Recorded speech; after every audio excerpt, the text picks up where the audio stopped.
life is about living down here under the sun, surrounded by a broken world where you can't solve every dilemma, but you're obeying and trusting and following and acknowledging your Lord one assignment at a time. And you've discovered in your exploration by means of salvation in Jesus, pardon for sin and a peace that does endure, strength for today and bright hope for that tomorrow.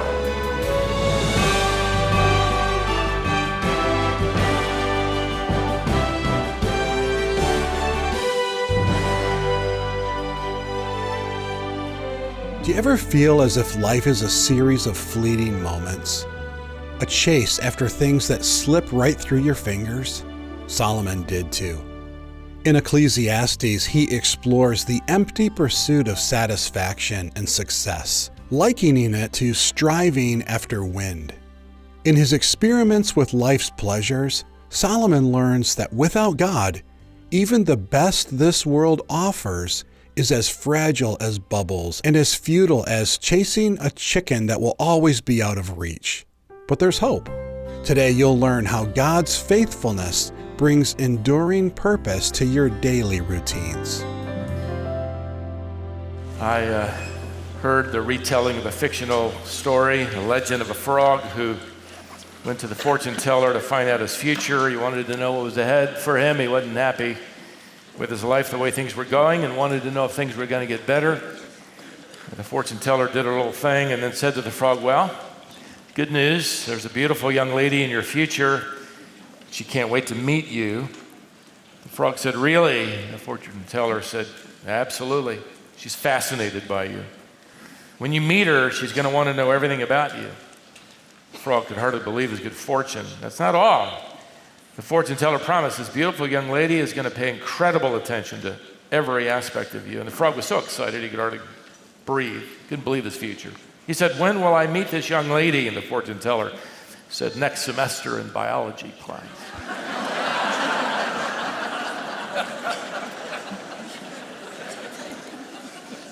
Well, I think we're a little bit like him. We want to know if life's going to get better. Maybe if I meet the right person.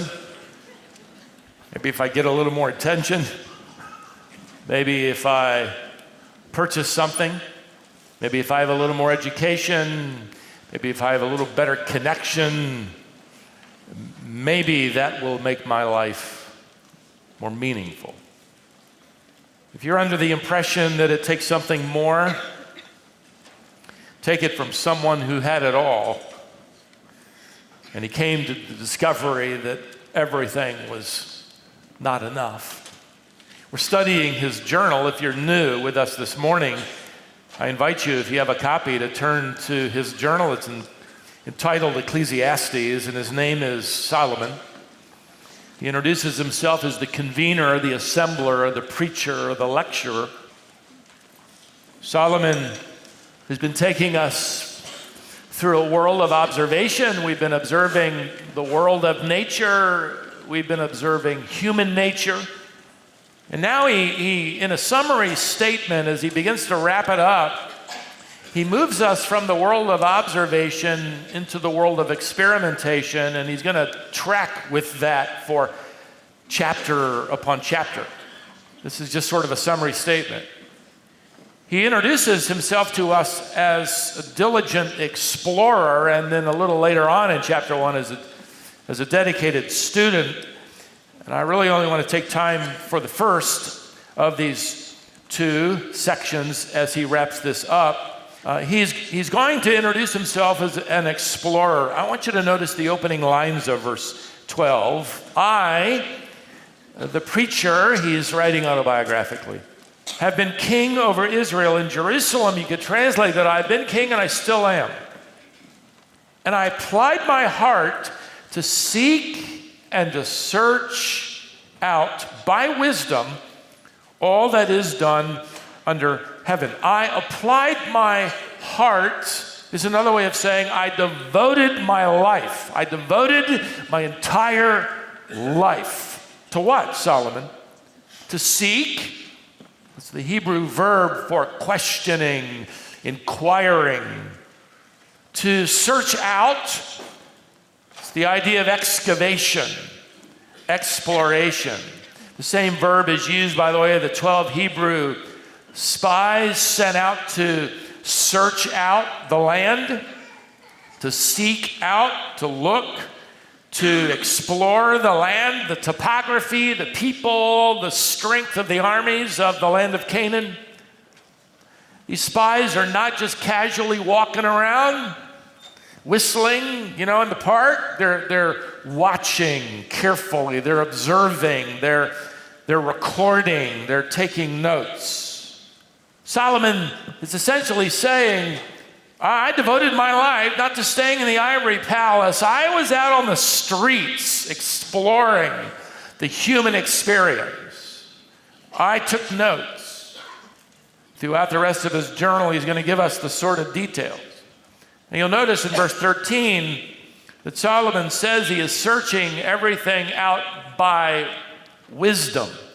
Now don't be misled here. That Hebrew word for wisdom, chachma, is a broad term that demands context in order for us to get the meaning. And in this context here, Solomon is telling us he's using his own wisdom. He's trying to figure out life without the wisdom of God. He's basically using his own observational skill set and his own intuition as he explores the human experience. Remember, in this journal, at this point, his perspective is stuck under the sun, remember. His insights are earth-bound. In fact, the phrase here, under heaven, in verse 13 is a parallel phrase to verse 14, where Solomon writes, I have seen everything that is done under the sun. Under heaven, under the sun are parallel poetic phrases. Solomon is exploring life from the perspective of fallen humanity living out their lives under the sun, all the while ignoring the creator of the sun. Now, what Solomon observes about life in this exploration is true. It's brutally true. He doesn't hold anything back. He's not intending to make you feel good or me either. What Solomon is observing, however, does not go far enough.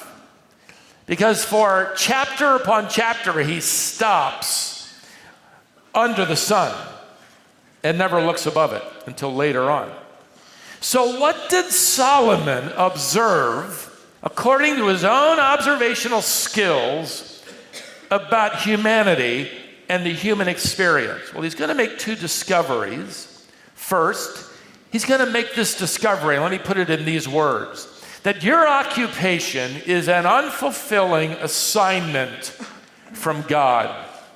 Look at verse 13 again. And I applied my heart to seek and to search out by wisdom all that is done under heaven. It is an unhappy business that God has given to the children of man, literally the children of Adam, to be busy with. What's life like to you, Solomon? What have you observed? Oh, life is an unhappy business. You could render it, it's an evil burden. Life's a burden. Even my own job, my list of duties and chores, it's an unhappy burden. Now, Solomon might be, I don't know, and I'm not for sure, but there are many Hebrew scholars that believe this, and I'd throw my head in there with them, but that he's hinting here at the fall of Adam. His expression about God Elohim, not the personal title for God Yahweh in relationship, but there's this subtle hint about the fall of Adam and Eve, where they rebelled and they sinned against God and lost paradise. They lost the Garden of Eden. Because sin entered the world became a burdensome, broken place, including the emergence of weeds, we're told.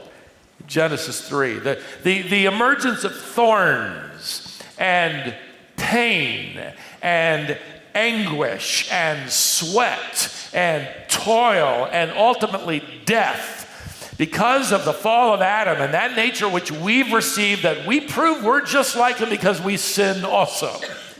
Life is a burden, it's hard, and then you die. That's encouraging. Sin has made life an unhappy business. That's why you're burdened, and I am too, with the treadmill of life he's already described, right? You're working from 9 to forever, and you don't seem to be getting anywhere. You get to the end of your chore list, and it somehow recreates itself. You empty your inbox, and then it fills up again. You weed that garden, and it just grows weeds right back again. And then you use Roundup, and then get cancer from Roundup. I mean, there's a reason, we call life a rat race, although that's not very compelling that we're rats in a race. But there's the brutal truth. It's true. Every one of you have come in here today and you've got a burden. Solomon is telling us that I've seen people working away under the sun. Let me tell you, there's no occupation out there. There's no assignment from God that is rewarding. Ultimately, it just seems to lead you to the same sense of dissatisfaction. Your job, your employment, your vocation, your chore list, no matter how significant it might seem, at the end of the day, did I really get anywhere? This is the conclusion, by the way, of a man that I came across, did a little research on. His name was Leonard Woolf, a British publisher, political thinker. He wrote more than 20 books on the economics and politics and literature. He was born in 1880, educated in Cambridge, absolutely brilliant. His writings were deeply significant in the creation of the League of Nations and then ultimately the United Nations. He spent his life awarded, acclaimed, applauded, quoted. His wife, a novelist, Virginia Woolf, you're probably familiar with her name. Here's what he said at the end of an illustrious career. I see clearly that I have achieved practically nothing. The world today and the history of the human anthill, by the way, that's telling, he's not a believer, there's no creator, so we're just humans creating an anthill. The history of the human anthill would be exactly the same as it is if I had played ping pong instead of sitting on committees and writing books. I have therefore to make a confession that I must have in a long life ground through between 150,000 and 200,000 hours of perfectly useless work. Solomon would say, man, that's exactly what I'm talking about. You're reading my mail. You've been into my journal. Your occupation is an unrewarding assignment, and it really doesn't seem to make any difference in the end. Solomon adds another thought in this very encouraging section of chapter 1. Number 2, satisfaction is an unreachable achievement for mankind. We don't use the word enough. I got enough. I have enough. I've experienced enough. He says this in verse 14, I have seen everything under the sun. I've spent my life, I've devoted my life in this exploration, and behold, everything is vanity and striving after wind. Now, we've already talked about the word vanity. It's going to appear over and over again. Within the context, it can mean futility, brevity, frustration, emptiness. But now he adds this new phrase, and this is going to appear over and over again. Striving after wind. You think you've caught something that's lasting? It's just a handful of air. Like a little child chasing bubbles. You blow out of a little soap box or bubble container, and they reach for it. I've got it. said, it's gone. Solomon was rich, powerful, creative, famous. I mean, he never drank anything or ate off anything except solid gold. We're told in 1 Kings, he made silver as common as gravel. He had heads of state traveling to sit under his lectures on everything from geology to anthropology. Surely he's arrived at this lasting sense of satisfaction. No, he says, it was just chasing after wind.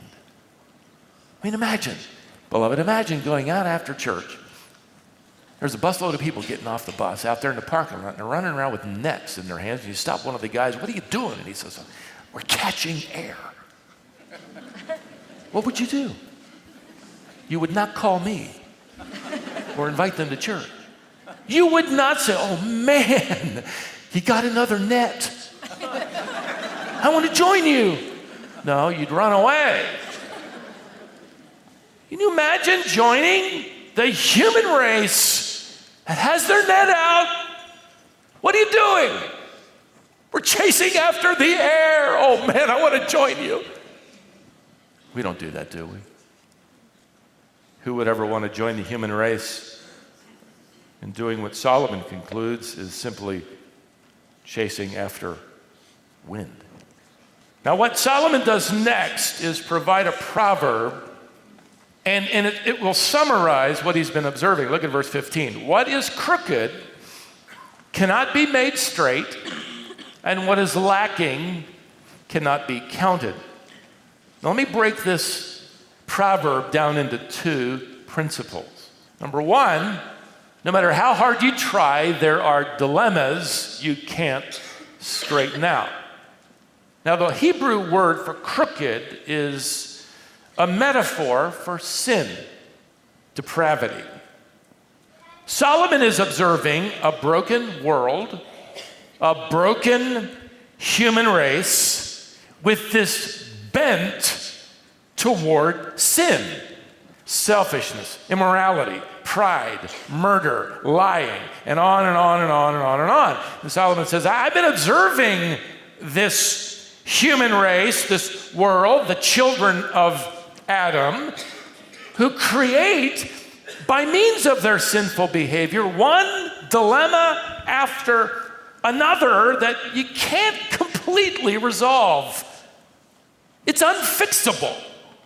There's something about the human race that's bent in the wrong direction. If you're a parent, you know it's true, because very early on in the lives of your children, you never taught them how to lie. They just picked that up. You never had to teach them to be selfish. It was just immediately mine. That's mine. Did you notice the wisdom of man under the sun, even without God, can identify something as broken and crooked? We use that word today. That guy's crooked. That idea is crooked. It's right out of Solomon's journal. Even the wisdom of man can put their finger on the problem of sin. Now, they might not want to call it sin.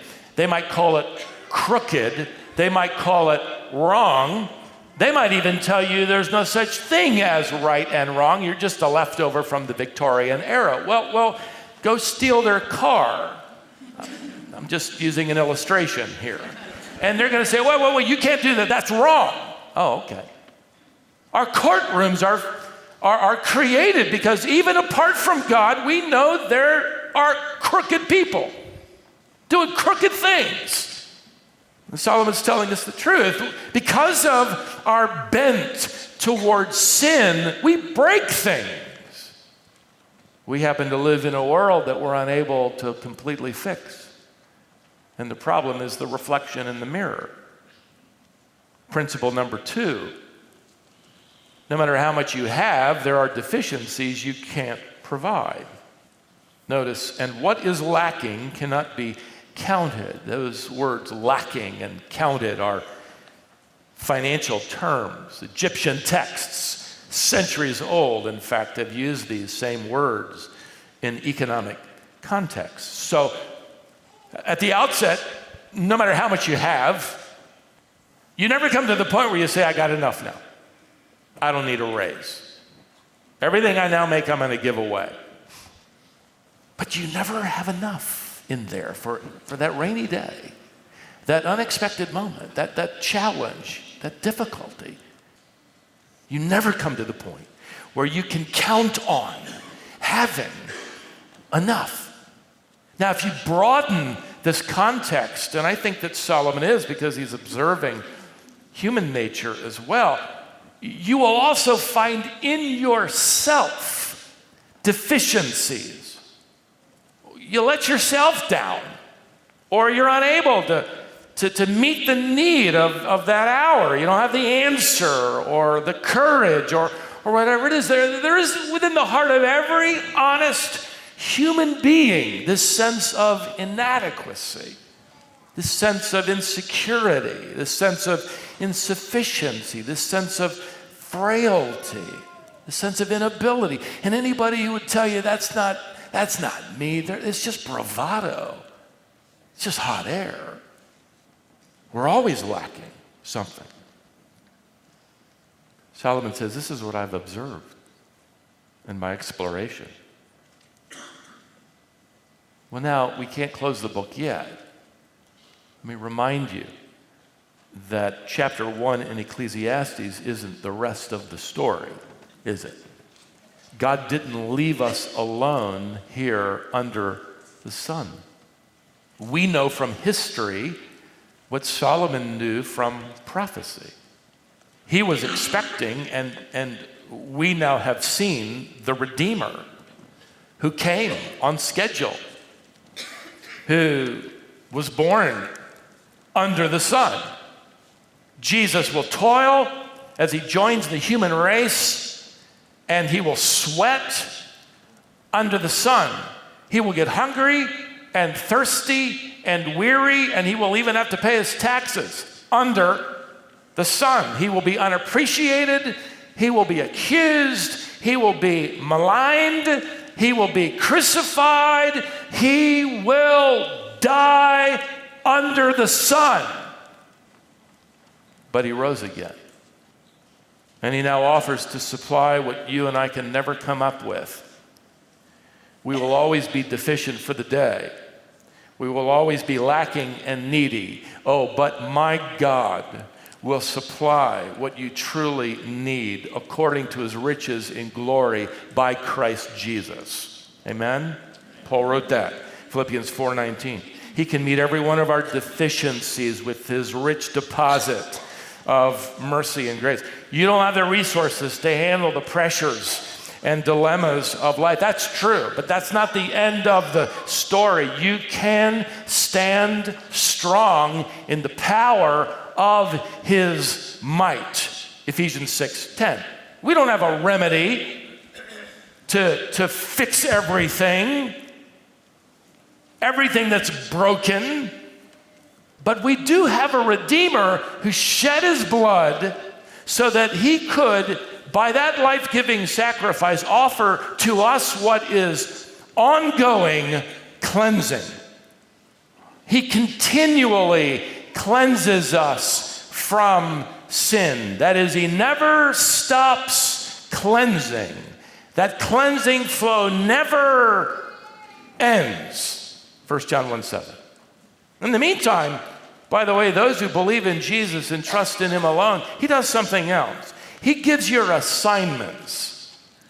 Remember, they are at times an unhappy business, but God makes the difference by giving them meaning and purpose. So what do you do as a believer, even if it's pulling a weed or writing a term paper or suffering an illness or running a business or changing a diaper, whatever it might be? You are fulfilling your assignment from God. So do that with thanksgiving and trust and humility and integrity and excellence, so that you can testify to everybody else living around you under the sun that you have a sovereign purpose and meaning to life, because what you are doing is giving praise to the God who reigns beyond the sun. What's crooked can't be straightened out. Let me tell you about my life. How about yours? He can take a crooked person and make him honest. He can take a crooked path and make it straight. You can testify to the power of Jesus Christ, and because of him who joined us here under the sun and then rose above it, that life is much more than chasing after bubbles or chickens. It's a lot more than that silly legend of a frog who hopes life will get better and then life dissects you. Life is about living down here under the sun, surrounded by a broken world where you can't solve every dilemma, but you're obeying and trusting and following and acknowledging your Lord one assignment at a time. And you've discovered in your exploration by means of salvation in Jesus, pardon for sin and a peace that does endure, thine own dear presence to cheer and to guide us, strength for today and bright hope for that tomorrow. Blessings all mine and 10,000 beside. Yeah, we're in a broken world, beloved. And some things aren't going to be fixed until that eternal day. But here and now, we stand with the assurance that morning by morning, new mercies I see. All I have needed, thy hand hath provided. Great is thy faithfulness, Lord, unto me.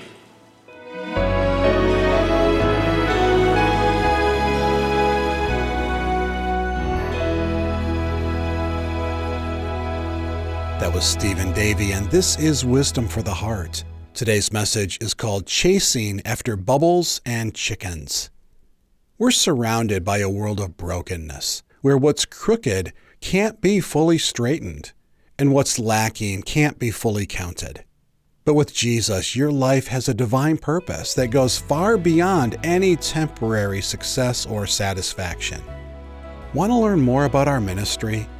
Head over to wisdomonline.org. There you can dive into Stephen's complete Bible teaching library, which includes every broadcast and hundreds of sermons. Check it out today at wisdomonline.org. Join us back here next time to discover more wisdom for the heart.